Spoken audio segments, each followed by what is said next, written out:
Ayun, so good evening guys. Ngayon po ay Friday, May 10, 2024 at talagang ayaw umarangkada ng market natin. So mukhang papunta tayo dito sa 6,400 level ulit. So lumalaban pa naman ng konti yung index, kaya lang sa umaga lang. Pagdating ng hapon, wala na.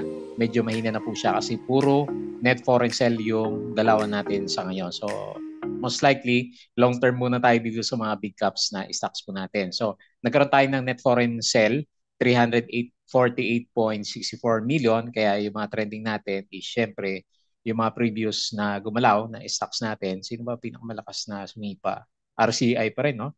At saka CATX yung malakas na sumipa for today. So not so good. Yung market natin, negative 0.47% and 6511.93. So sobrang tamlahin ng market natin. Samantalang sinisilip ko yung yung global markets po natin, medyo maganda yung galawan nila. So, berdeng-berde. Ngayon, yung futures ulit ng US market natin is maganda ulit yung itsura niya. Pati European markets, okay din siya. Kaya medyo kulela talaga tayo. And then, as compared sa Asian markets, bumawi din yung Asian markets natin. Okay, so inflation, di ba sabi ni Ma'am April dun sa retweet natin, ang issue natin sa ngayon is yung GDP mababa ng konti plus tumaas ng konti yung inflation. Pero hindi naman ganun kalaki, di ba? Kung titignan mo, so nag-exaggerate yung galaw ng market. Pero anyway, wala kasing foreign buying sa markets po natin. Okay? So ito po rin yung ating mga trending stocks.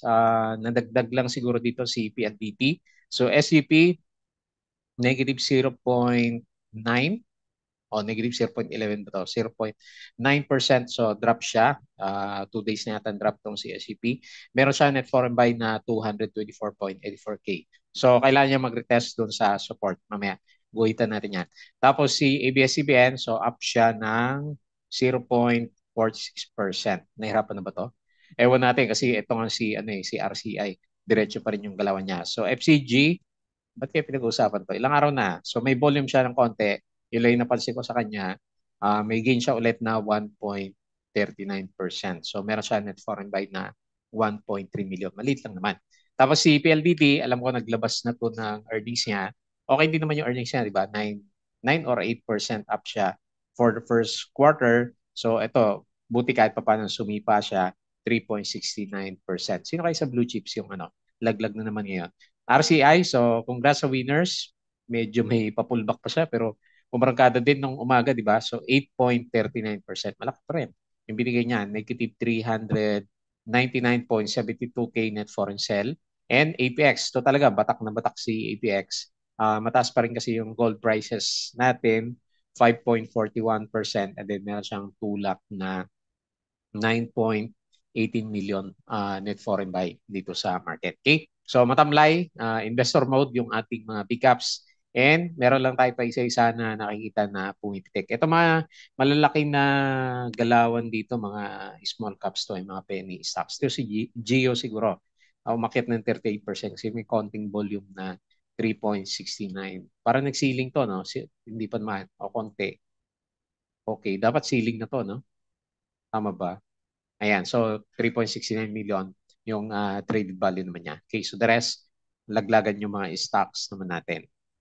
Ayan. So disclaimer guys, sa mga bago dito sa channel natin, as usual, yung ating pong vlog is for education purposes lang po to. So wag mong gagamitin to as a reason para mag-buy, sell, or hold ng stocks. Nakita mo naman, laglagan yung mga stocks natin. Diligence lang po, and then check na lang po kung ano stocks yung binibili mo naman. Okay? Follow mo po ako dito sa ating Palabig Trader na YouTube channel. As usual, subscribe ka po para updated ka sa reviews, or kung gusto mo, watch mo na lang yung mga previous na videos natin dyan, or join ka dito sa trading group. Ayan, yung mga gusto pong sumali sa trading group po natin. Ayan. Sa mga nakasubscribe, maraming salamat po sa usual viewers sa trending stocks, company reviews. So weekends na naman, kailangan na natin mag-aral ulit ng mga chart, profit or loss, mga basic indicators. Dagdagan yung indicators natin. Tapos fundamentals, risk management, plus yung ating PSE stock market studies naman. Okay? So double check mo na lang po yan. And then sa mahilig sa crypto games, follow mo na lang po ako dito sa ating Palabig Trader Crypto ko to. Kahit na wala tayong update. Mali mo, balang araw, bubuhay siya. Tapos sa social media, follow po ako dito sa ating Facebook account. Ayan. para ma-update po kita kapag meron tayong mga bagong video. Tapos sa Palawi Trader Facebook page, ayan, sabihin natin, pili ka na lang po dun sa dalawa. Bodega Peak, yung mga articles natin dito sa local US at saka dito sa cryptos. And finally, malapit nang mamahinga si money earners natin. So ilang articles pa to? Mga 12 articles lang naman yata to. Okay? So hindi ko na nadagdagan kasi. So yung mga learnings natin dito, ta-transfer ko na lang po kay Bodega Peak natin. Ayan. Hindi ko pa nakita yung ano eh. Hindi ko makita yung summary ng index. Baka meron na para maganda pag-usapan. Wala, no? Hindi ko makita si ano eh, Philippine Stock Exchange natin. Ayan. So, siya pa naman inabangan ko. Kada review natin. Okay, so never mind. Check na lang natin kung ano yung mga na-post natin for today. So, ABS-CBN, boardroom bound.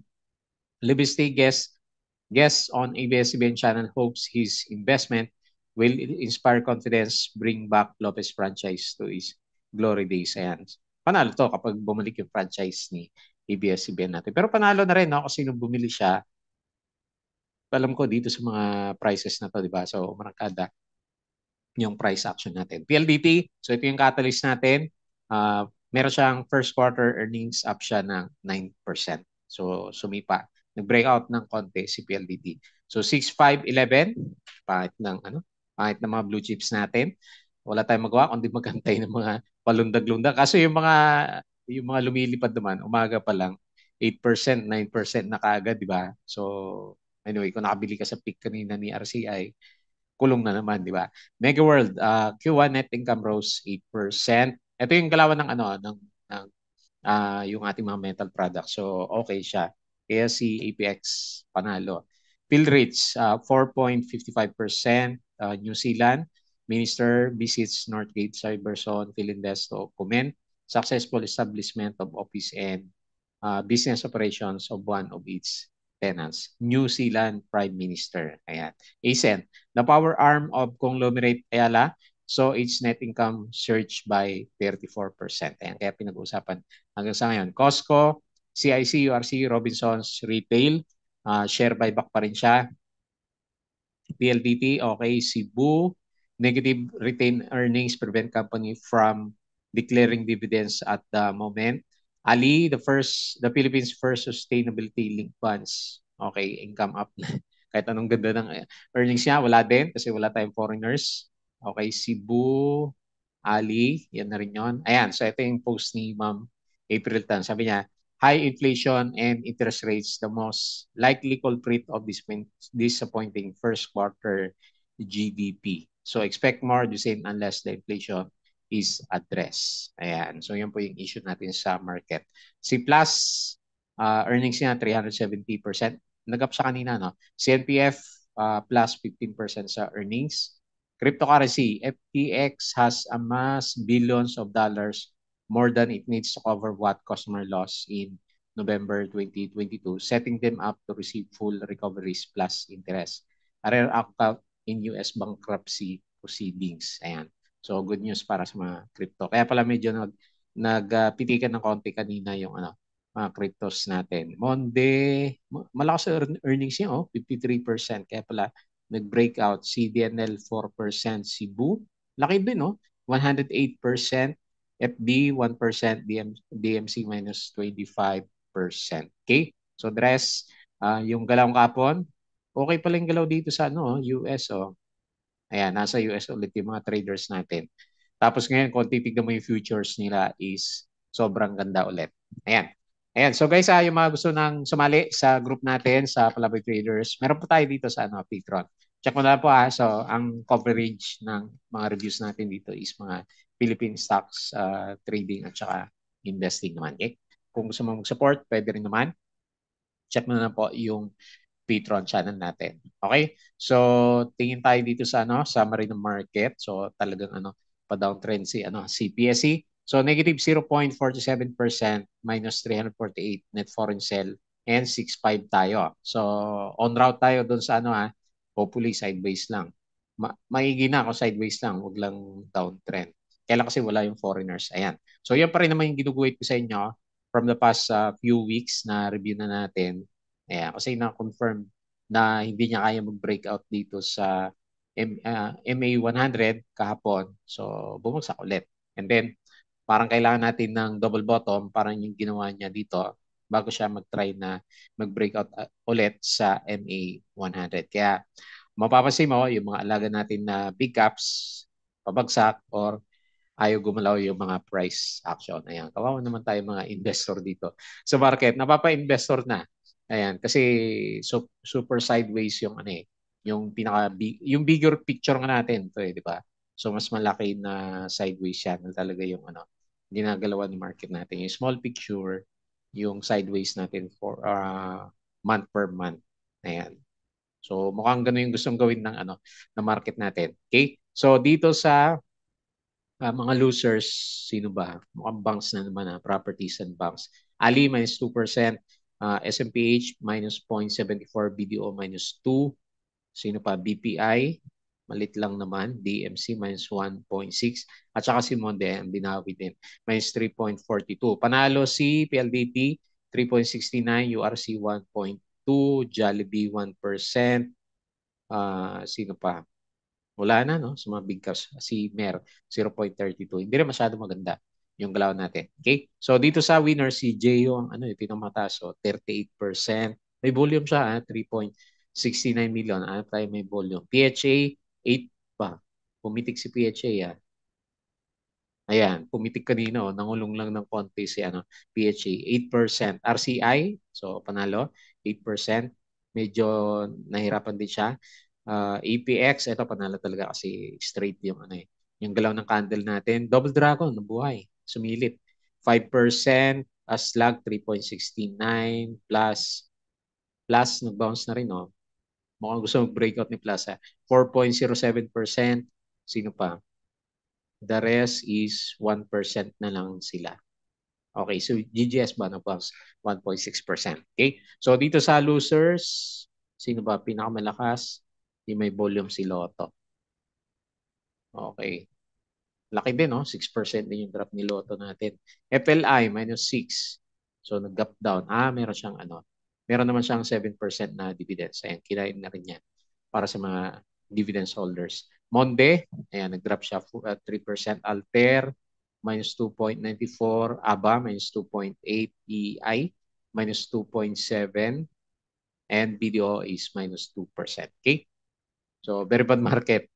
So yun lang, mga libiste stocks talaga yung gumana ulit for the week na trading naman natin. Okay? So silip tayo dito sa global market. Okay. So ang ganda ulit ng futures. So Nasdaq plus 0.4, Dow Futures plus 0.38, S&P is 0.34. Ayan o. Lakas ng galawan dito sa ano? US, Europe, ayan, yung mga major indices. And kahit dito sa ano, bandang Asia, nag-bounce nga si Hong Kong 2%. Mas marami din yung ano, yung verde na galawan dito. Ayan, so A1 si ano, Philippine markets natin. Bitcoin, so medyo bumabawi na rin po sila. Bitcoin 62K, Ethereum 3K, 594 si BNB. Okay din dito, maganda dito sa ano, So maganda mag-trade ngayong gabi dito sa cryptos natin. Medyo verde pala yung ano, yung galaw nila. Pero yung chart, ano ba, parang pa take profits naman yung ano, mga chart natin. Okay? So pag-usapan natin yung ating trending stocks, very very fast review.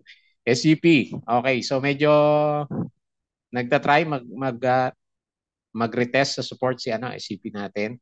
So hindi niya kinaya. Ilang araw pa naman, no? 4 days pa naman siya. 3 days umakyat, no? Ayun, no? Breakout siya dito last time. Bumalik siya. So, kailangan ang mangyari sa kanya, kung ito yung trend natin, mag-bounce na siya dito. Maganda makita pag ano, may green candle dito. So, ibig sabihin, mariretest niya yung support natin. Pero once tumulak dito sa baba, abang-abang ka ulit dito sa bandang ilalim. Okay? So, kaya siguro pinag-usapan siya kasi parang nadismaya. Kasi Monday, Tuesday, okay yung galaw eh. Pagdating ng Thursday, Friday, profit taking naman si ano, SCP. So, negative 0.99% and then meron siyang 224.8K net foreign buy sa market. Ayan. So, mukhang magre-retest tayo sa ano, RSI 50. So, yung MACD niya, medyo nag-ano din, nagka-curve pababa. Okay? So, ganyan lang muna, trend natin kay SCP. Next, ABS-CBN. Okay. So, nag-ano na siya, Ewan ko kung continuation pattern to, pero parang malakas pa rin naman. 0.46% yung galaw niya for today's trading natin. Okay, so yung support is ito. Tingnan natin kung magre-retest din siya dito. Kasi parang nanghina yung candle natin o siguro dahil Friday, nag-aantay ulit ng balita. Overbought pa rin naman yung RSI and very very bullish po yung ayun no, yung ating pinaka-MACD formation naman. So support na lang muna kasi parabolic yung yung galaw natin. Either dito 5.9 or 5 5.7 yung pinaka-support. Siyempre si Libiste pa rin naman po yung pinaka-catalyst natin. And pahinga ng konti si ABS-CBN. And then next si FCG. Ito ba ang next na mover natin? Tingnan natin kung hindi siya magaya dito last time. Kasi last time, hirap na hirap din naman siya. And hindi pa rin naman siya, di ba sabi natin, so kung ano yung review natin kapon, yun pa rin naman. So resistance point 773. And on the way siya para i-retest ulit yung resistance natin. Kasi ito yung pinakamalaking channel na galawan naman niya. So ito yung parang pinaka-pattern ni FCG na rin. Meron siyang malaking trading range dito which is on the way siya mag-retest. So dito natin malalaman later on kung bi-breakout ulit tayo pabalik dito sa piso yata yung investor natin dito last time sa kanya, di ba? Ayan. So yan na lang po, bantayan niyo na lang po mga holders. 1.39% and then net foreign buy ng konti. May volume siya, no? Kahit pa paano. Okay yung RSI and very bullish din po yung MACD formation. Gano'ng kalaki na yung ginalaw nitong si FCG? Simula dito sa support, halos 10% na rin pala yung ginalaw ni FCG natin. Okay? Next, PLDT. Okay, so finally nag-breakout na rin after ng matagal na konso. Last time namigay siya ng dividends. Tapos umakyat na. So bawi na yung 3% dividends. And then ang maganda sa kanya, kung titingnan mo yung buong picture niya, so MA 100. So medyo bullish tayo ng konti. O bullish tayo kay PLDT kasi nasa ibabaw siya ng MA 100. So immediate resistance 1,000, mahal kasi nito na 1,425.24. Okay? So 3.68% breakout candle sa sideways. Okay? And then meron siyang 102 million net foreign buy. So alam niyo na, yung pinaka-catalyst natin is first quarter earnings niya. Maganda. Next, RCI. Wala tayong news, no? Pero pumitik yung galaw natin, pero nauntog siya. So ilang beses na siyang nauntog. So parang part pa rin naman siya nung parang flag formation natin, di ba? Yung pinag-uusapan natin. Okay, tingnan natin. So hindi pa naman confirm pero malakas yung niya kasi hindi naman siya bumabagsak below 2.96. Mas maganda i-retry niya dito and then saka siya gumalaw ulit. Ayan. So market siya kanina, umabot siya ng mataas to kanina eh. Ayun oh, halos tama ba? Halos 20% yung galaw ni Laki pala. O nga no, 16% yung ginalaw nitong si RCI natin. So uptrend si yung overall picture po ni RCI is uptrend naman yan. Ayan. Ito ba yung pinaka-channel? Parang ito yung channel niya. Oh. Yan. So yan na lang yung drawing natin for the coming few days para may idea tayo ng ng trend channel ni RCI. And then lastly si APX, ayan. Congrats ulit yung mga hindi pa nagbebenta pero overbought na si APX. So sabi natin kanina sa Twitter, so talaga malakas yung yung mga gold prices natin. Kaya pumipitik itong si APX natin. So parabolic na yung galaw natin sa kanya. Ito yun, no? Ayan, no? Sakto. Ayan, kung medyo bullish talaga siya, o 4 yung sinasabi niya. Ito, tingnan mo, di ba, sakto. Nag-resist and then nag-breakout siya. Tingnan natin. Mali mo, itulak pa si Ayan. Back to back pa yung niya, yung dividends. Panalo. So 55% yung first quarter earnings niya. So nag-retest lang siya, saglit lang retest niya, no? Dito, oh. Ilang araw lang siya nag-retest tapos marangkada na. So all-time high si APX natin, all-time high. 52 weeks high and on the way siya dito sa 4.19. Ayan, hopefully hindi pa pullback. Makabot muna siya ng 4.2 bago mag-pullback si APX natin. Ayan. So kung mataas pa rin po siguro yung yung mga mga metal products sa global market. Posible, di ba? Mali mo. 5.41% and then 9.18 million net foreign buy si Apex. Okay? So balik tayo sa PSE. Investor mode muna, yung mga blue chips na hawak natin at mukhang ginagalaw lang naman is mga trending stocks natin for the week. So for this week, panalo si Reviste Stocks, RCI, ABS. Ano po nangyari kay SPNEC natin? Okay, so okay din eh. Maganda rin yung galaw ni SPNEC. So, Libis stocks yung mga gumalaw. Meron pa kaya siya bibili ng stocks? Yun na lang. Abangan na lang natin doon sa mga hindi nakasakay doon sa dalawang stocks niya. Okay po. So, aral na lang tayo over the weekends and as usual, bago tayo close, please don't forget to subscribe. Join ka sa group guys, open po yan. Crypto ka to, follow mo na lang, Facebook account, Facebook page, Bodega Pick, kaya check mo na lang po, Money Earners, Twitter, and yung Patreon natin. So, yung mga gusto po ng guides, sali lang po kayo dito. Okay? So, yun lang. Maraming salamat. Enjoy the weekends.